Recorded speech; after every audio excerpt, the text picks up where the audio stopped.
बिस्मिल्लाहिर्रहमानिर्रहीम। अस्सलाम वालेकुम नाज़रीन, आप यूट्यूब चैनल देख रहे हैं। मैं इमरान खान हूँ।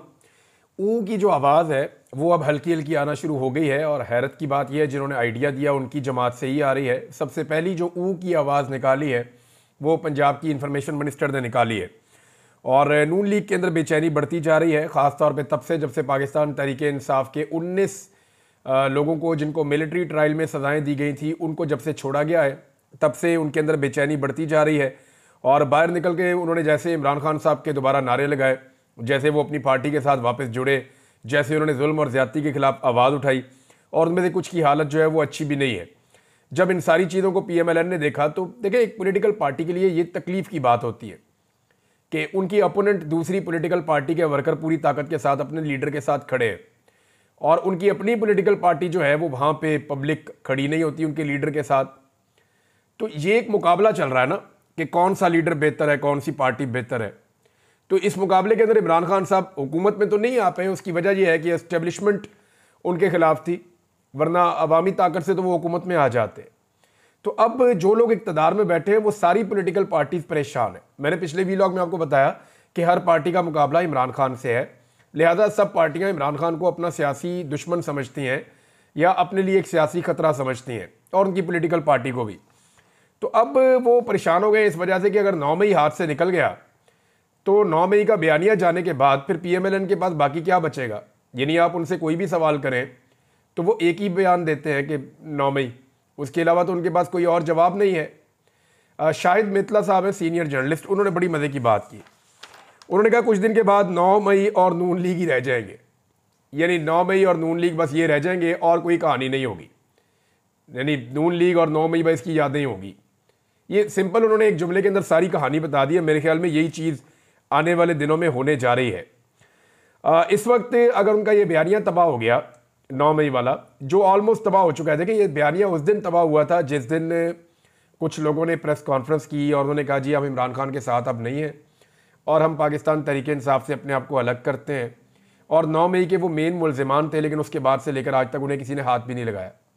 तो 9 मई का बयानिया उस दिन तबाह हो गया था। उन लोगों को पकड़ के जेल में डालना चाहिए था अगर वो रिस्पॉन्सिबल थे तो। और अभी भी मैं आपको बताता हूँ कि 9 मई के लिए इसको शुरू करना चाहिए उस वक्त से जब इमरान खान साहब को हाई कोर्ट को तोड़कर गिरफ्तार किया गया और वो गैर कानूनी गिरफ्तारी हुई। वो मामला वहाँ से शुरू होना चाहिए। फिर ये देखना चाहिए कि उसके बाद जो एहतजाज हुआ उसमें जिसने गलत किया उसको सज़ा मिलनी चाहिए, जिसने कानून को हाथ में लिया उसको सज़ा मिलनी चाहिए। और इसके ऊपर सबसे बेहतर तरीका यह है कि जुडिशल कमीशन बने और इंक्वायरी हो, ताकि जो जिम्मेदारान है, चाहे उनका ताल्लुक किसी भी पार्टी से है, वो फिर फिक्स हो जाए ना। वहाँ पे तो नून लीग के भी कुछ लोग हैं, उनकी वो खातून की एक ही लोग लगा देते हैं, एक दो और लोगों की लगा देते हैं। वो PTI का झंडा पकड़ के वहाँ पे खड़े हैं और आग लगा रहे हैं। और कुछ ऐसी वीडियोस भी पाकिस्तान तहरीक इंसाफ वाले शो करते हैं जहाँ पे नकाब पोश लोग जो है वो गाड़ियाँ तोड़ रहे हैं, तोड़ फोड़ कर रहे हैं, और वो लोग आवाज़ें दे रहे हैं कि ये लोग क्यों तोड़ फोड़ कर रहे हैं, इनका हमारी पार्टी से कोई ताल्लुक नहीं है। तो इस तरह की चीज़ें भी हैं बीच में, यानी दोनों तरफ की चीज़ें फिर आपको देखनी पड़ेंगी। और उसके ऊपर चाहे वो 26 नवंबर है चाहे वो 9 मई है, इसके ऊपर जुडिशल इंक्वायरी हो जाए तो वो ज़रा बेहतर हो जाएगा। अब ये बेचैनी क्यों है नून लीग में, इसकी एक वजह जो है वो नवाज शरीफ के जो बहुत करीबी दोस्त हैं, सहाफ़ी हैं नजम सेठी साहब, उन्होंने एक वजह बताई है कि एस्टेब्लिशमेंट ने इन मुज़ाकरात के हवाले से हुकूमत को मुकम्मल तौर पर ऑन बोर्ड नहीं लिया, जिसकी वजह से हुकूमत घबराई हुई है। और ये बात ठीक है, हुकूमत के अंदर बेचैनी इसीलिए है कि अगर वाकई में ये मुज़ाकरात कामयाब हो गए तो जावेद चौधरी साहब के बकौल फिर शहबाज शरीफ साहब के पास ऊ करने के अलावा और कोई रास्ता नहीं होगा। वो बेचारे इसी तरह एहतजाज करते रहेंगे। और अब ये एक नई इंटरटेनमेंट जो उन्होंने कौम को दी है, ट्रक ड्राइवर एहतजाज कर रहे हैं तो वो ऊ कर रहे हैं, एयरपोर्ट में कोई एहतजाज कर रहा है तो वो ऊ कर रहा है, किसी और जगह पे कोई बच्चे एहतजाज कर रहे हैं तो वो ऊ कर रहे हैं। लोग मीम्स बना बनाकर सोशल मीडिया पर डालते चले जा रहे हैं। दूसरी जानिब एक नुक्ता है जिसको सोशल मीडिया के ऊपर लोगों ने हाईलाइट किया, वो ये है कि जो माफ़ीनामे हैं या जो रहम की अपीलें हैं जो आर्मी चीफ से की गई हैं, उनमें कोई एक ही कलम इस्तेमाल किया गया है और मिलती जुलती राइटिंग भी है। तो ये तो अच्छा हुआ कि लोग अपने घरों को आ गए। और मेरी नज़र में ये लोग बेगुनाह इसलिए थे कि फ़ौजी अदालत तो कोई अदालत ही नहीं होती, यानी फ़ौजी अदालत के अंदर सिविलियंस का ट्रायल तो नहीं किया जा सकता ना, उसूली तौर पे ये बात गलत है। हाँ, दहशतगर्दों के हवाले से ये पॉलिसी कुछ अरसे तक के लिए बनाई गई थी, लेकिन ये वापस पाकिस्तानियों के गले पड़ गई। मेरे ख्याल में किसी का भी ट्रायल फ़ौजी अदालत में नहीं होना चाहिए। हमारी अदालतों में इतनी कैपेसिटी और कैपेबिलिटी है कि वहाँ पे सबका ट्रायल होना चाहिए, चाहे उसका कोई भी जुर्म हो। तो सिविलियंस का ट्रायल फौजी अदालतों में पहले ही गलत है। लेकिन अच्छी बात यह है कि कुछ लोग अपने घरों में आ गए। उम्मीद करता हूँ कि बाकी लोग भी जल्दी अपने घरों में आ जाएंगे। सियासी एहतजाज जो है ना, वो एक आईनी हक है, कानूनी हक है। इस पर पाबंदी लगाना, इस पर सजाएं देना, ये नहीं होना चाहिए। चाहे किसी भी जमात के खिलाफ हो, ये नहीं होना चाहिए। सबको एहतजाज करने का हक हासिल होना चाहिए। इमरान खान साहब के हवाले से एक स्टेटमेंट दिया है ख्वाजा आसिफ साहब ने। पहले वो स्टेटमेंट आपके सामने रखता हूँ, फिर उसकी कुछ थोड़ी सी जो है वो डिटेल भी मैं आपके सामने रख दूंगा। ख्वाजा आसिफ कहते हैं कि इमरान खान की हमायत में जितनी सपोर्ट अमेरिका और बरतानिया से आ रही है, ज़्यादातर सेहूनी बैकग्राउंड के लोग हैं। ये ख्वाजा आसिफ कह रहे हैं। तो ये बात ठीक है। देखिए, आपको वेस्ट में जितने भी लोग मिलेंगे उनमें मैक्सिमम वो लोग होंगे जो इसराइल की हमायत करेंगे। मैं पब्लिक की बात नहीं कर रहा, मैं उनके हुक्मरानों की बात कर रहा हूँ। यानी ऐसा नहीं है कि अगर डोनाल्ड ट्रंप प्रो इसराइल है तो जो बाइडन ने कौन सा इसराइल के ऊपर हमला किया हुआ था, आप उनको इस ऐनक से देख ही नहीं सकते। आज तक ख्वाजा आसिफ साहब ने जितने भी लोगों से वहाँ हाथ मिलाई या जितने लोगों से बातचीत की है, क्या वो प्रो इसराइल नहीं थे? क्या जाकर जब आपने जफ्फा डाला मैक्रोन को, आपके वज़ीर-ए-आज़म ने और बाकी सारे लोगों ने, जिसने तौहीन रिसालत की थी, उसको जब आप लोगों ने जाके जफ्फा डाला, तो क्या वो प्रो इसराइल नहीं है? क्या जो बाइडन प्रो इसराइल नहीं थे? क्या जो बाइडन के जितने भी वज़रा थे या जितनी भी उनकी काबीना थी वो सारे प्रो इसराइल नहीं थे? वो सारे भी प्रो इसराइल थे। उन्हीं के दौर में फ़लस्तीनियों के ऊपर तारीख का सबसे बड़ा जबर हुआ है, गुज़िश्ता तकरीबन कोई 1.25 साल 1.5 साल में। तो ये सारे के सारे प्रो इसराइल हैं। आप ये नहीं कह सकते कि फ़लाँ था या फ़लाँ नहीं था। लेकिन वो अगर ह्यूमन राइट्स के मामले के ऊपर, हमने अपने मुल्क का मामला देखना ना, कि हमारे मुल्क के मामले में मुदाखलत किसने की। तो जो बाइडन ने मुदाखलत की थी, उनकी इंतज़ामिया ने मुदाखलत की थी, पाकिस्तान में हुकूमत गिरवाई थी। और अब जो है आने वाली हुकूमत मुदाखलत नहीं कर रही, तो इससे सबको तकलीफ़ हो रही है। एक तो ये है कि अमेरिका में जितनी भी हुकूमतें बनती हैं वो ज़्यादातर इसराइल से हमायत रखती हैं। दूसरा, फिर अगर ऐसी बात है तो फिर आप दबाव में आने से इनकार कर दें। आप दबाव ले ही ना, आप किसी किस्म की हमायत को माने ही ना, आप डट कर खड़े हो जाएं। इमरान खान साहब अपनी जो आज़ादी है वो अदालत के ज़रिए से और अपनी अवामी तहरीक के ज़रिए से हासिल कर लेंगे। अल्टीमेटली तो आपको इमरान खान को आज़ाद करना पड़ेगा। राना सनाउल्लाह ने भी ये ख्वाहिश की है, बाकी बहुत सारी पॉलिटिकल लोग इस ख्वाहिश का इजहार कर रहे हैं। अभी राजा परवेज़ अशरफ साहब जो साबिक वज़ीर-ए-आज़म है, उन्होंने भी कहा, उनकी भी एक नन्ही सी ख्वाहिश है कि आसिफ अली जरदारी, नवाज शरीफ और इमरान खान साहब इकट्ठे होकर बैठ जाएं। जो है मुज़ाकरात का माहौल बन रहा है, लेकिन इमरान खान साहब ने जो है वो नवाज शरीफ साहब को तो 12वां खिलाड़ी करार दे दिया है। अब राजा परवेज़ अशरफ साहब के अंदर ये ख्वाहिश कब पैदा हुई और कैसे पैदा हुई? देखिए, एक वाक़या भी हुआ उनके साथ। राजा परवेज़ अशरफ साहब को उनके इलाके में एक शादी में मदऊ किया गया, और देखें वो अगर चीफ़ गेस्ट हैं किसी शादी के अंदर तो फिर उनकी बड़ी हैसियत होनी चाहिए वहाँ पे। वो शादी में गए, वो स्टेज पे खड़े थे और राजा परवेज़ अशरफ की मौजूदगी में दूल्हे को जो नोटों के हार डाले जा रहे थे उन पे इमरान खान की फ़ोटोज़ बनी हुई थी। इमरान खान एक ऐसी मिथ बन चुके हैं पाकिस्तान के अंदर। लोग इमरान खान साहब को अपनी खुशी, अपनी गमी, अपनी हर चीज़ के अंदर अब याद रखते हैं। वो लोगों का पार्ट ऑफ लाइफ ऐसा लगता है बन गया, और ये ऐसा होना नहीं था। देखिए, समझे इस बात को। ये जो हमारे खित्ते के लोग हैं ना, ये बहादुरों की बड़ी इज्जत करते हैं। आप ये देख लें, जितने भी लोग हैं जो बहादुरी के साथ जिन्होंने अपनी ज़िंदगी गुजारी है, यहाँ पे लोग उनको बड़ा ऑनर करते हैं, बड़ी उनको रिस्पेक्ट देते हैं। आज भी लोग जो है वो पोरस को याद करते हैं कि क्या बात है पोरस की, वो टकरा गया था सिकंदर आजम से। लोग उसको याद करते हैं, उसको ओन करते हैं। हालांकि वो बहुत पुरानी बात है, बहुत पुरानी बात है, तब इस्लाम भी यहाँ पे नहीं आया था। लेकिन लोग महाराजा अंबी को याद नहीं करते, उसको पसंद नहीं करते, उसने सरेंडर कर दिया था। लोग महाराजा पोरस को याद करते हैं। ऐसा क्यों करते हैं लोग? क्योंकि पोरस डट गया था, खड़ा हो गया था। तो यहाँ के लोग जो है वो बहादुर शख्स को पसंद करते हैं। रंजीत सिंह को लोग ओन करते हैं, पंजाब के लोग। यहाँ हमारे पंजाब के लोग जो हैं वो रंजीत सिंह को ओन करते हैं। क्यों करते हैं? आज यहाँ पे सिखों की हुकूमत तो नहीं है, लेकिन फिर भी ओन करते हैं। वजह यह है कि वो डट गया था, वो लड़ता था, वो बहादुर था। और बहुत सारे जो बाहर से लोग आते थे, हमने अपने मज़ाइलों के नाम उन लोगों के नाम के ऊपर रखे जो दलेर थे, बहादुर थे, जो मुकाबला करते थे, जो लड़ते थे, जिनमें सलाहियत थी। तो बहादुरों को ये कौम जो है वो पसंद करती है, उनको हीरो समझती है। तो इमरान खान साहब ने बहादुरी दिखाई और उसकी वजह से अब वो नौजवानों के दिलों में बसते हैं। वो पाकिस्तान के तमाम सूबों में, चाहे आप बलूचिस्तान चले जाएं, खैबर पख्तूनख्वा चले जाएं, आप सिंध में चले जाएं, आप पंजाब के गलियों कूचों में, खेतों में, बाज़ारों में, देहात में कहीं भी चले जाएं, लोग आपको इमरान खान के दीवाने नजर आएंगे। तो उसके रीजन है कुछ। एक तो इमरान खान का इस कौम के साथ कोई 50-60 साल पुराना ताल्लुक है। लोग इमरान खान को जानते हैं कि करप्ट नहीं है ये बंदा, लोगों को पता है कि गलती कर सकता है, लेकिन गलती के ऊपर कोई अड़ नहीं जाता ये हमेशा। फिर लोग उसके करैक्टर को अच्छी तरह जानते हैं, करैक्टर की खामियां भी जानते हैं और उसकी खूबियां भी जानते हैं।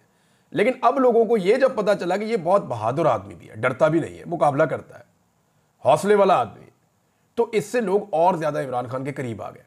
और इसमें एस्टेब्लिशमेंट और हुकूमत की बहुत बड़ी गलती है कि उन्होंने इमरान खान साहब को एक नॉर्मल सियासी लीडर से उठाकर एक महात्मा में तब्दील कर दिया। यानी एक ऐसी देवमालाई शख्सियत बना दिया इमरान खान साहब को जो वो खुद कभी नहीं बन सकते थे। लेकिन इस निज़ाम ने इतना जबर, इतना जुल्म और इतनी फस्तायत की है। और इसमें एक बहुत बड़ा रोल इमरान खान साहब के फॉलोअर्स का भी है। मार खा खा के थकते ही नहीं है। इतनी जिल्लत, इतनी रुसवाई, इतने डंडे, इतनी कैदें, इतनी परेशानियां, लोगों के कारोबार तबाह, चादर और चार दीवारी का तकद्दुस पामाल, सारा जबर सहने के बाद निकलते हैं, निकल के फिर इमरान खान जिंदाबाद। तो इमरान खान साहब को फॉलोअर्स भी तगड़े मिले। और देखिए, किसी लीडर को फॉलोअर्स तगड़े तब मिलते हैं जब वो खुद तगड़ा होता है। अगर लीडर मुकाबला ना कर पाए तो फिर लोग उसके लिए मुकाबला नहीं करते, लोग उसके लिए वो नहीं करते जो वो लोगों से चाह रहा होता है। नाज़रीन, मुज़ाकरात की वजह से जो लोग परेशान हैं वो तो परेशान है, लेकिन चंद ऐसे सहाफ़ी जिनके एस्टेब्लिशमेंट के साथ अच्छे ताल्लुकात हैं, उन सबके साथ अचानक से एस्टेब्लिशमेंट का रब्ता होता है और एस्टेब्लिशमेंट उन सबको एक जैसी खबर देती है और वो एक साथ तरदीद करते हैं कि जनाब किसी किस्म के कोई बैकडोर चैनल मुज़ाकरात नहीं हो रहे। हालांकि नजम सेठी साहब उनको कंफर्म कर रहे हैं, कुछ और लोग भी उनको कंफर्म कर रहे हैं, और इरफान सदीकी साहब ने भी कहा कि हमें तो जनाब पर्ची आनी है और हमने उसके मुताबिक जो है वो फैसला कर लेना है, हमारी क्या औकात है।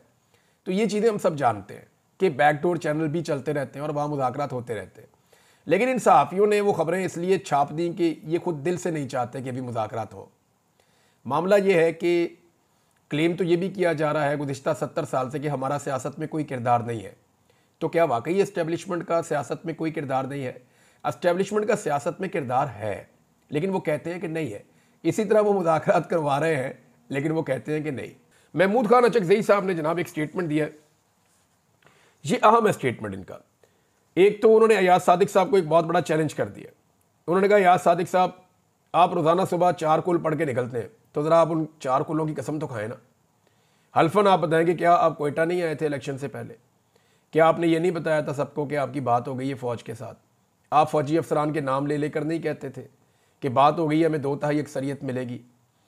तो इस तरह से जो है वो अंदर से ही अब पोल खुल रहे हैं। आपको याद होगा कि अचकज़ई साहब पहले नवाज शरीफ साहब के साथ थे और जब रिजीम चेंज ऑपरेशन हो रहा था तो इमरान खान के अगेंस्ट थे। लेकिन जब उन्होंने देखा कि ये तो जुल्म और बर्बरियत की इंतहा है, ये तो हमें जमहूरियत के नाम के ऊपर इकट्ठा करके इन्होंने इमरान खान के खिलाफ उकसाया था, और अब ये सारे इकट्ठे होकर जमहूरियत को पक्का पक्का दफन कर रहे हैं और ये सारा फिक्स्ड इलेक्शन है। तो अचकज़ई साहब को जैसे ही मामला समझ आया तो उन्होंने जनाब अपनी रुख बदला और वो उस तरफ चले गए। लेकिन अब वो पोल खोल रहे हैं और सारी चीज़ें बता रहे हैं। अचकज़ई साहब ने शहबाज शरीफ साहब के बारे में भी एक बात की है। उन्होंने कहा, शहबाज शरीफ की जाली हुकूमत मुल्क को जानबूझकर खाना जंगी की तरफ लेकर जा रही है।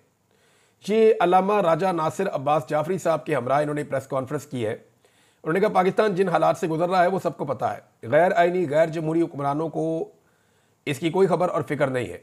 इस मुल्क में रोज़ाना 20 से 30 लोग गोली से कत्ल होते हैं। इस मुल्क में कलम पर पाबंदी है। इस मुल्क में असम्बली में बोलने पर पाबंदी है। इन हालात में हमसाए अफगानिस्तान पर बमबारी तक बात पहुंच गई है। तमाम पार्टियों की आल पार्टीज़ कॉन्फ्रेंस बुलाने की ज़रूरत है। आल पार्टीज़ कॉन्फ्रेंस में फ़ौज और सहाफ़ियों को भी बुलाया जाए। हमारा फ़र्ज़ है कि हम बैठ कर इस खित्ते को मैदान जंग ना बनने दें। खुशकिस्मती से बड़ा सुपर पावर चीन हमारा पड़ोसी और दोस्त मुल्क है। चीन की अफ़गानिस्तान से भी अच्छे मुरासिम है। बैठ कर इस खित्ते को जंग से बचाना चाहिए।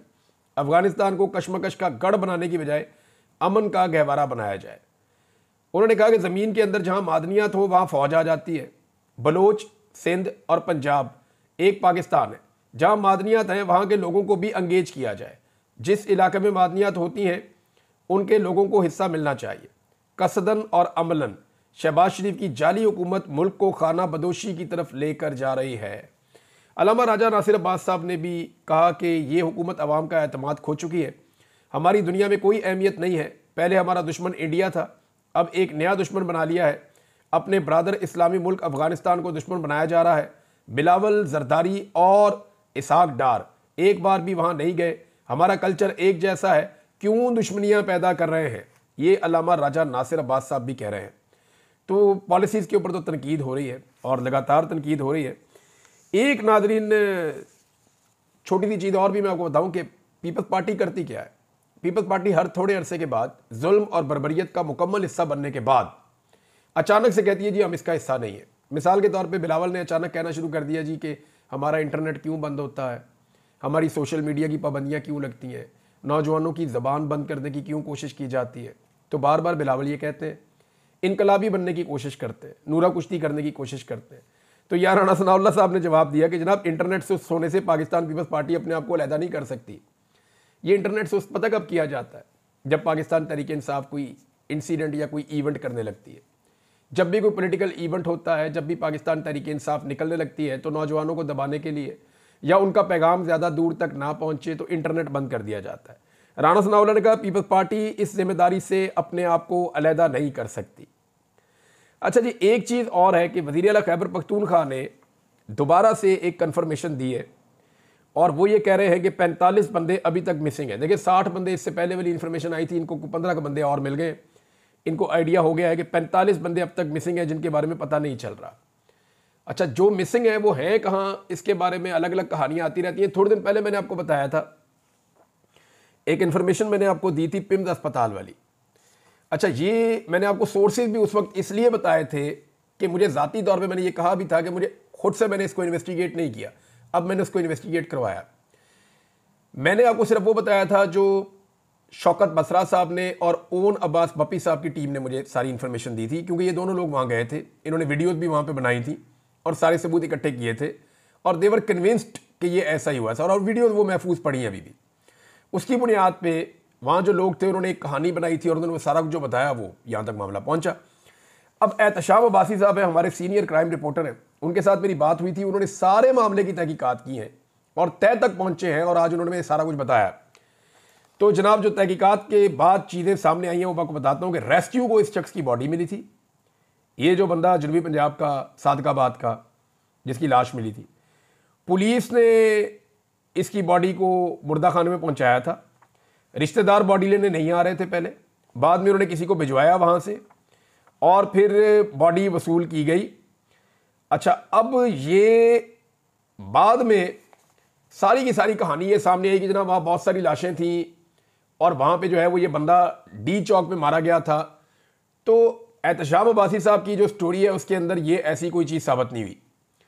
उन्होंने कही देखें हम डिग आउट कर रहे हैं, हमें इस बात का पता है, ये अब्बासी साहब भी कहते हैं और बहुत सारे और जर्नलिस्ट भी कहते हैं कि इस्लामाबाद में जितनी लाशें अब तक 13 सामने आई है, बंदे इससे ज़्यादा मारे गए। 17 लाशें तो जर्नलिस्ट जो है उन्होंने आपस में जब बातचीत की तो वहाँ कंफर्म हो गई थी कि 17 बंदे तो इन्होंने कम से कम मरते हुए देखे हैं।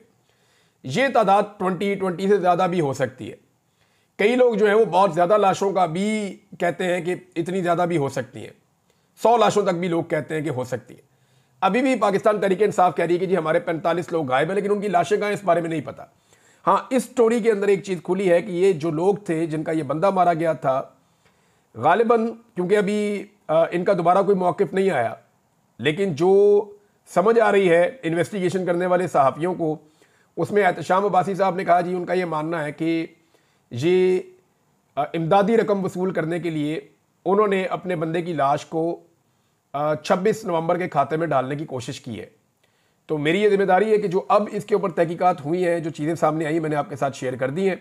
इससे पहले जो चीज़ें सामने आई थी वो भी मैंने आपके साथ शेयर कर दी थी। ज़ाती तौर पे मैंने इस मामले में कोई भी तहकीक नहीं की, लेकिन हाँ ये जो है एहतशाम अब्बासी साहब का, इसको मैं ओन करता हूँ इसलिए कि वो एक अच्छे जर्नलिस्ट हैं और उनके सोर्सेज भी हैं, क्राइम रिपोर्टिंग वो वहाँ करते रहे इस्लामाबाद में। तो जनाब ये कहानी ऐसे है।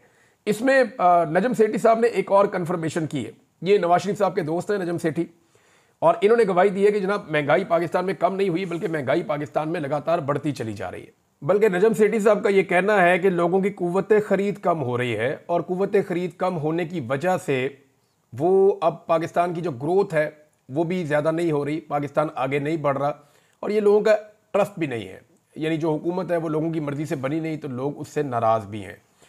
अच्छा जी, एक और एक्टिविटी होने जा रही है आने वाले दिनों में इस्लामाबाद हाई कोर्ट में मज़ीद 4 जजेस तैनात करने का फैसला किया गया है और जल्द ये 4 जजेस जो हैं वो तैनात कर दिए जाएंगे। मज़ीद ये एडिशनल जजेस आ जाएंगे इस्लामाबाद हाई कोर्ट में, और इसकी वजह यह है कि इस्लामाबाद हाई कोर्ट में आमिर फ़ारूक साहब अकेले रह गए थे बड़े लंबे अरसे से, लेकिन उसके बावजूद उन्होंने ज़बरदस्त खिदमात सर अंजाम दी हैं।